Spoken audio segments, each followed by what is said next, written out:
Third question. Do you feel like carb cycling is more beneficial to eating the same amount of macros each day?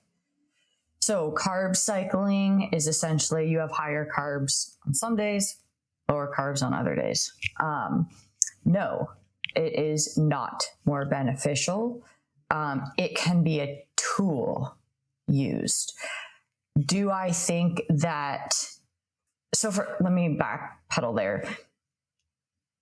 Sometimes you see athletes doing this. Like I've noticed that in the past, athletes are like really people who are, training multiple hours a day, et cetera.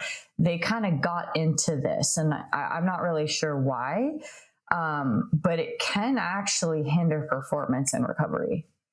You have to think about it. So you have a normal day, okay, of carbohydrates, then you lower it on your rest day. Now you're potentially not getting enough carbohydrates into recover from the previous training session. And then again, now you're low going into the next training session. So the next day. So it can impact that. For like the Gen Pop, I don't think this is necessary at all. And it kind of overcomplicates things again. Like we want to keep things as simple as possible. Why not just keep things the same across the board and have a higher carb intake each day? Like,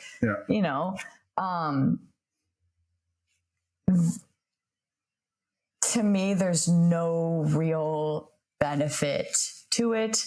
I was gonna say that I have done like calorie cycling with some clients based on like scheduling. Sometimes it can be helpful for someone to like lower their calories some days or increase them on the weekend, just to have more flexibility. Like I've done that, but not necessarily doing this carb cycling. I just like to keep things simple. Yeah.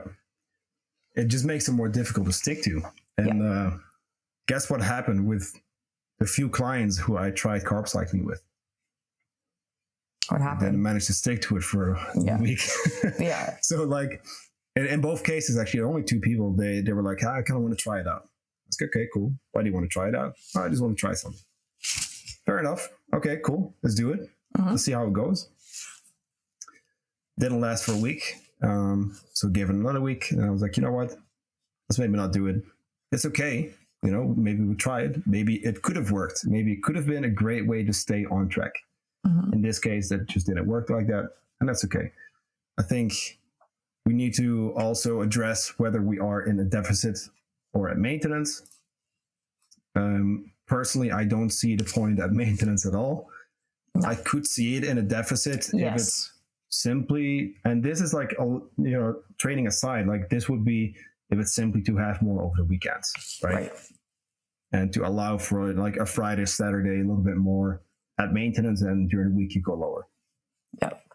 Oh, another tool you can use this for is females during their cycle.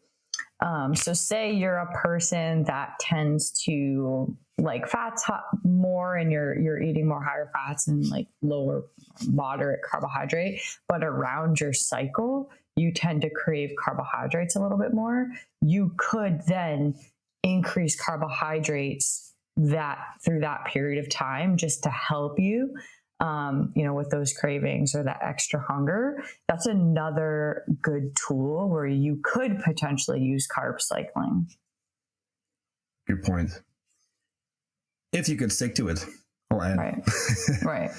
But yeah, it can be great actually to do it that way.